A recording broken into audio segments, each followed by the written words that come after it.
ಆತ್ಮೀಯ ಬಂಧುಗಳೇ, ಶ್ರೀಮದ್ ಭಾಗವತಂ ಸ್ಕಂದ 3 ಭಾಗ 2 ಅಧ್ಯಾಯ 21 ಮನು ಕರ್ದಮ ಸಂವಾದ. ಇದರಿಂದ ಇವತ್ತು 3 ಶ್ಲೋಕಗಳನ್ನು ತಿಳ್ಕೊಳ್ಳೋಣ. ಶ್ಲೋಕ 42.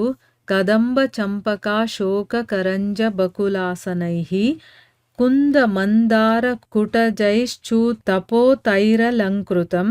ಶ್ಲೋಕ 43. ಕಾರಂಡವೈ ಪ್ಲವೈರ್ಹಂಸೈ ಕುರರೈರ್ಜಲಕುಕ್ಕುಟೈಃ ಸಾರಸೈಶ್ಚಕ್ರವಾಕೈಶ್ಚ ಚಕೋರೈರ್ವಲ್ಗು ಕೂಜಿತಂ. ಅನುವಾದ. ಬಿಂದು ಸರೋವರವು ಕಡವೆ ಮರ, ಸಂಪಿಗೆ, ಅಶೋಕ, ಕರಂಜ, ಬಕುಲ, ಆಸನ, ಕುಂದ, ಮಂದಾರ, ಕುಟಜ ಮತ್ತು ಎಳೆಯ ಮಾವಿನ ಮರಗಳಂತಹ ಪುಷ್ಪಭರಿತ ವೃಕ್ಷಗಳಿಂದ ಶೋಭಾಯಮಾನವಾಗಿದ್ದಿತು.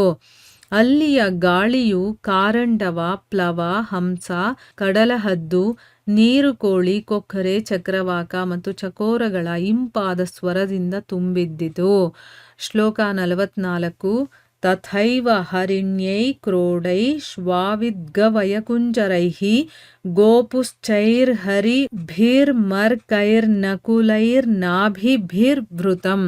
ಅನುವಾದ. ಆ ಸರೋವರದ ತೀರಗಳು ಜಿಂಕೆಗಳಿಂದಲೂ, ಹಂದಿಗಳಿಂದಲೂ, ಮುಳ್ಳು ಹಂದಿಗಳಿಂದಲೂ, ಗವಯಗಳಿಂದಲೂ, ಆನೆಗಳಿಂದಲೂ, ಕಾಡು ಕೋತಿಗಳಿಂದಲೂ, ಸಿಂಹಗಳಿಂದಲೂ, ಮಂಗಗಳಿಂದಲೂ, ಮುಂಗುಸಿಗಳಿಂದಲೂ, ಕಸ್ತೂರಿ ಮೃಗಗಳಿಂದಲೂ ತುಂಬಿದ್ದವು.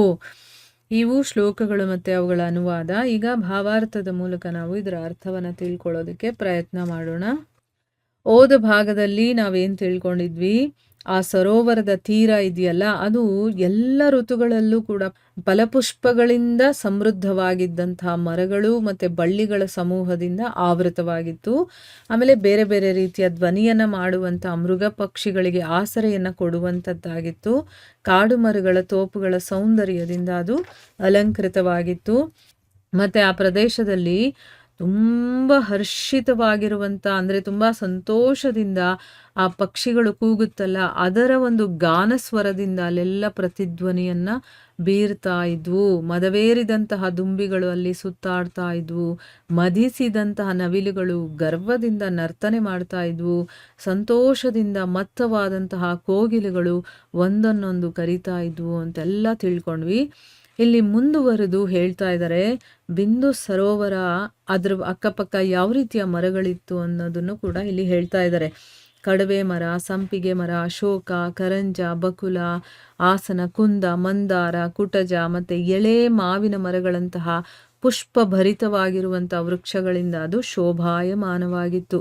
ಮತ್ತು ಅಲ್ಲಿನ ಗಾಳಿ ಇದೆಯಲ್ಲ, ಅದು ಕಾರಂಡವ, ಪ್ಲವ, ಹಂಸ, ಕಡಲಹದ್ದು, ನೀರ್ಕೋಳಿ, ಕೊಕ್ಕರೆ, ಚಕ್ರವಾಕ ಮತ್ತು ಚಕೋರ ಇವರ ಒಂದು ಇಂಪಾದ ಸ್ವರದಿಂದ ತುಂಬಿತ್ತು. ಅಂದರೆ ಗಾಳಿಯಿಂದ ಆ ಸ್ವರ ಎಲ್ಲ ಕಡೆ ಹರಡ್ತಾ ಇದೆ. ಆ ಪಕ್ಷಿಗಳಿರೋ ಒಂದು ಜಾಗದಿಂದ ಎಲ್ಲ ಕಡೆ ಹರಡ್ತಾ ಇದೆ. ಅಷ್ಟು ಚೆನ್ನಾಗಿ ಇಂಪಾಗಿ ಅವು ಕೂಗ್ತಾ ಇದ್ದಾವೆ. ಇಲ್ಲಿ ಭಾವಾರ್ಥದಲ್ಲಿ ಗುರುಗಳು ಇದ್ರ ಬಗ್ಗೆ ಏನು ಹೇಳಿದ್ದಾರೆ ಅಂತ ತಿಳ್ಕೊಳ್ಳೋಣ. ಪ್ರಸ್ತಾವಿಸಲಾದ ಎಲ್ಲವೂ ಪುಣ್ಯ ವೃಕ್ಷಗಳು, ಏಕೆಂದರೆ ಸಂಪಿಗೆ, ಕಡವೆ, ಬಕುಳ ಮುಂತಾದವು ಒಳ್ಳೆಯ ಪರಿಮಳದ ಹೂಗಳನ್ನು ನೀಡುತ್ತವೆ. ನೀರುಕೋಳೆ ಮತ್ತು ಕೊಕ್ಕರೆಗಳ ಮಧುರ ಧ್ವನಿಗಳು ಅಲ್ಲಿನ ವಾತಾವರಣವನ್ನು ಸಾಧ್ಯವಾದಷ್ಟು ಆಹ್ಲಾದಪಡಿಸಿದ್ದುವು ಮತ್ತು ಅತ್ಯಂತ ಯೋಗ್ಯವೆನಿಸುವ ಆಧ್ಯಾತ್ಮಿಕ ವಾತಾವರಣವನ್ನು ಉಂಟು ಮಾಡಿದ್ದುವು. ಇಲ್ಲಿ ಗುರುಗಳೇನು ಹೇಳ್ತಾ ಇದ್ದಾರೆ, ಇಲ್ಲಿ ಹೇಳಿರುವಂಥ ಎಲ್ಲವೂ ಕೂಡ ಪುಣ್ಯ ವೃಕ್ಷಗಳು. ಯಾಕೆ ಅಂತಂದರೆ ಅದರಿಂದ ಬರುವಂತಹ ಹೂಗಳಿದೆಯಲ್ಲ, ಅಂದರೆ ಸಂಪಿಗೆ ಮರ, ಕಡವೆ ಮರ, ಬಕುಳ ಇದರಿಂದ ಬರುವಂಥ ಹೂಗಳು, ಅದರ ಪರಿಮಳ ತುಂಬ ಚೆನ್ನಾಗಿರುತ್ತೆ. ಅದಕ್ಕೋಸ್ಕರ ಮತ್ತು ನೀರ್ಕೋಳಿ, ಕೊಕ್ಕರೆ ಇದರ ಒಂದು ಧ್ವನಿ ಇದೆಯಲ್ಲ, ಅದು ತುಂಬ ನಮ್ಮ ಮನಸ್ಸಿಗೆ ಆನಂದವನ್ನು ಕೊಡುವಂಥದ್ದು. ಅದಕ್ಕೋಸ್ಕರ ಇಲ್ಲಿ ಅತ್ಯಂತ ಯೋಗ್ಯವಾದಂತಹ ವಾತಾವರಣ, ಆಧ್ಯಾತ್ಮಿಕ ವಾತಾವರಣವನ್ನು ಇವು ಸೃಷ್ಟಿ ಮಾಡಿದವೆ ಅಂತ ಹೇಳ್ತಾ ಇದ್ದಾರೆ. ಅಂದರೆ ಇವೆಲ್ಲ ಇರುವಂಥದ್ದು ಆಧ್ಯಾತ್ಮಿಕವಾಗಿದೆ ಅಂತಂದ್ಬಿಟ್ಟು ಅರ್ಥ. ಇನ್ನು ಮುಂದಿನ ಒಂದು ಶ್ಲೋಕದಲ್ಲಿ ಏನು ಹೇಳ್ತಾ ಇದ್ದಾರೆ ಅಂದರೆ, ಆ ಸರೋವರದ ತೀರಗಳಲ್ಲಿ ಈಗ ಮರಗಳು ಮತ್ತು ಪಕ್ಷಿಗಳ ಬಗ್ಗೆ ಹೇಳಿದ್ರಲ್ಲ, ಇನ್ನು ಪ್ರಾಣಿಗಳು ಕೂಡ ಇದ್ದಾವೆ. ಯಾವ್ಯಾವುದು? ಜಿಂಕೆ, ಹಂದಿ, ಮುಳ್ಳು ಹಂದಿಗಳು, ಗವಯಗಳು ಮತ್ತು ಆನೆಗಳು, ಕಾಡಿಕೋತಿಗಳು, ಸಿಂಹ, ಮಂಗಗಳು, ಮುಂಗುಸಿಗಳು, ಕಸ್ತೂರಿ ಮೃಗಗಳು ಇವೆಲ್ಲ ಅಲ್ಲಿ ತುಂಬಿದ್ವು. ಈಗ ಭಾವಾರ್ಥದಲ್ಲಿ ಗುರುಗಳು ಏನು ಹೇಳಿದ್ದಾರೆ ಇದರ ಬಗ್ಗೆ ಅಂತ ತಿಳ್ಕೊಳ್ಳೋಣ. ಕಸ್ತೂರಿ ಮೃಗಗಳು ಪ್ರತಿಯೊಂದು ಕಾಡಿನಲ್ಲಿಯೂ ಇರುವುದಿಲ್ಲ. ಬಿಂದು ಸರೋವರದಂತಹ ಸ್ಥಳಗಳಲ್ಲಿ ಮಾತ್ರ ಇರುತ್ತವೆ. ಅವು ತಮ್ಮ ಹೊಕ್ಕುಳಿನಿಂದ ಹೊರಸೂಸುವ ಕಸ್ತೂರಿ ಪರಿಮಳದಿಂದ ಯಾವಾಗಲೂ ಅಮಲೇರಿಕೊಂಡಿರುತ್ತವೆ. ನೋಡಿ, ಇಲ್ಲಿ ಕಸ್ತೂರಿ ಮೃಗದ ಬಗ್ಗೆ ಹೇಳ್ತಾ ಇದ್ದಾರೆ. ಈ ಕಸ್ತೂರಿ ಮೃಗ ಅನ್ನೋದು ಪ್ರತಿಯೊಂದು ಕಾಡಲ್ಲೂ ಇರೋದಿಲ್ಲ. ಈ ಬಿಂದು ಸರೋವರ ಅನ್ನುವಂಥ ಸರೋವರಗಳಿರುತ್ತಲ್ಲ, ಅಂಥ ಸ್ಥಳಗಳಲ್ಲಿ ಮಾತ್ರ ಇರುತ್ತೆ. ಆ ಕಸ್ತೂರಿ ಮೃಗದ ಹೊಕ್ಕಳಲ್ಲಿ ಒಂದು ಸುಗಂಧ ಹೊರಸೂಸುತ್ತೆ. ಅದನ್ನು ಕಸ್ತೂರಿ ಪರಿಮಳ ಅಂತಲೇ ಹೇಳ್ತಾರೆ. ಅದರ ಪರಿಮಳದಿಂದಾನೇ ಅದೇ ಅಮಲಲ್ಲಿ ಇರುತ್ತೆ ಯಾವಾಗಲೂ ಅಂತ ಅಂದ್ಬಿಟ್ಟು ಹೇಳ್ತಾ ಇದ್ದಾರೆ. ಅದು ಹುಡುಕ್ತಾ ಇರುತ್ತಂತೆ ಆ ಪರಿಮಳ ಎಲ್ಲಿದೆ ಅಂತ. ತನ್ನಿಂದನೇ ಬರ್ತಾ ಇದೆ ಅನ್ನೋದು ಅದಕ್ಕೆ ಗೊತ್ತಿರೋದಿಲ್ಲ. ಆ ರೀತಿ ಒಂದು ಪ್ರಾಣಿ ಅದು. ಇಲ್ಲಿ ಪ್ರಸ್ತಾವಿಸಲಾದ ಗೋವರ್ಗದ ಗವಯಗಳು ತಮ್ಮ ಬಾಲಗಳ ತುದಿಯಲ್ಲಿ ಕೇಶಗುಚ್ಛವನ್ನು ತಾಳಿರುತ್ತವೆ.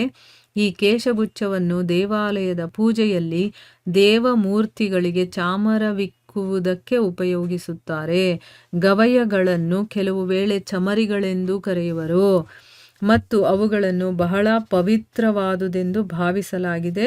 ಭಾರತದಲ್ಲಿ ಕಸ್ತೂರಿಯನ್ನು, ಚಮರಿ ಮೃಗದ ಬಾಲದ ಕೂದಲನ್ನು ಮಾರಾಟ ಮಾಡಿ ಶ್ರೀಮಂತರಾಗತಕ್ಕ ಜಿಪ್ಸಿಗಳು ಅಥವಾ ವನವಣಿಜರು ಈಗಲೂ ಇದ್ದಾರೆ.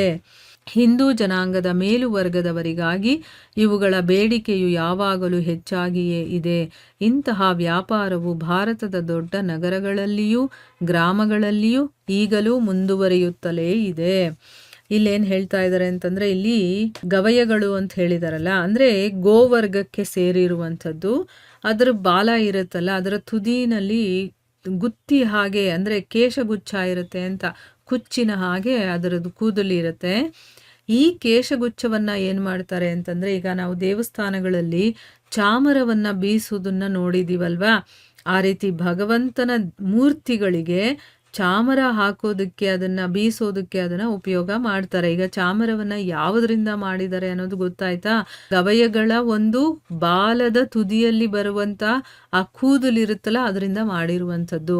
ಸೊ ಗವಯಗಳನ್ನು ಕೆಲವೊಂದು ಸರಿ ಚಮರಿಗಳು ಅಂತ ಕೂಡ ಕರೀತಾರೆ. ಅವು ತುಂಬ ಪವಿತ್ರವಾಗಿರುವಂಥದ್ದು. ಅದಕ್ಕೋಸ್ಕರನೇ ಅದರ ಒಂದು ಬಾಲವನ್ನು ಅಥವಾ ಕಸ್ತೂರಿಯನ್ನು ಮತ್ತು ಚಮರಿ ಮೃಗದ ಬಾಲದ ಕೂದಲನ್ನು ಎರಡನ್ನೂ ಕೂಡ ಆ ಚಾಮರವನ್ನು ಬಳಸೋದಕ್ಕೆ ಯೂಸ್ ಮಾಡ್ತಾರೆ.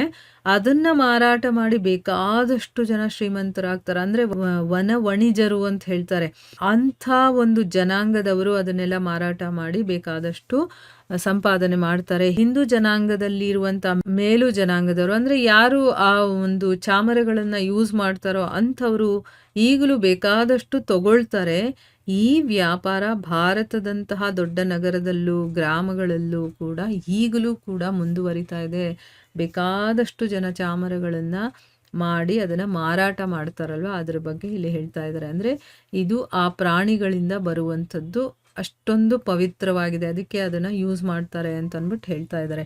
ಅಂದರೆ ಒಂದೊಂದು ವರ್ಗಗಳಲ್ಲೂ ಪ್ರಾಣಿ, ಪಕ್ಷಿ, ಗಿಡ, ಮರ, ಮನುಷ್ಯರು ಎಲ್ಲದರಲ್ಲೂ ಕೂಡ ಉನ್ನತ ಮಟ್ಟದ್ದು, ಕೆಳಮಟ್ಟದ್ದು ಅನ್ನುವಂಥದ್ದೆಲ್ಲ ಇದೆ ಅನ್ನೋದು ಇದರಿಂದ ನಮಗೆ ಗೊತ್ತಾಗುತ್ತೆ. ಅಂದರೆ ಅದರಲ್ಲಿ ಯಾರು ತುಂಬ ಪುಣ್ಯ ಮಾಡ್ತಾ ಹೋಗ್ತಾರೋ, ಒಳ್ಳೆ ಕೆಲಸಗಳನ್ನು, ಒಳ್ಳೆ ಭಾವನೆಗಳು, ಒಳ್ಳೆ ಯೋಚನೆ ಮಾಡೋದು, ಒಳ್ಳೆ ಕೆಲಸಗಳನ್ನು ಮಾಡೋದು, ಇಂಥವರನ್ನು ಉನ್ನತದವರು ಅಂತ ಹೇಳೋದು.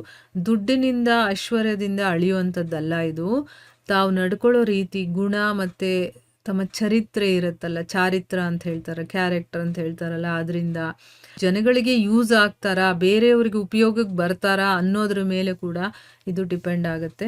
ಆ ರೀತಿಯ ಒಂದು ವಿಶೇಷತೆ ಇರುವಂಥವ್ರು, ಆ ರೀತಿ ಯಾರಿರ್ತಾರೋ ಅವರನ್ನು ಉನ್ನತ ಮಟ್ಟದವರು ಅಂತ ಹೇಳ್ತಾರೆ. ಯಾರು ಬರೀ ಭೌತಿಕದಲ್ಲೇ ಮುಳುಗಿ ಬರೀ ಸ್ವಾರ್ಥದ ಬಗ್ಗೆ ಯೋಚನೆ ಮಾಡ್ತಾರೋ, ಬೇರೆಯವ್ರಿಗೆ ಅವರು ಉಪಯೋಗವಾಗೋದಿಲ್ವೋ ಅಂಥವ್ರನ್ನ ಸ್ವಲ್ಪ ಕೆಳಮಟ್ಟದವರು ಅಂತ ತಿಳ್ಕೊಬೋದು ನಾವು. ಸೊ ಇಲ್ಲಿಗೆ ನಾವು ನಿಲ್ಲಿಸೋಣ. ಹರೇ ಕೃಷ್ಣ.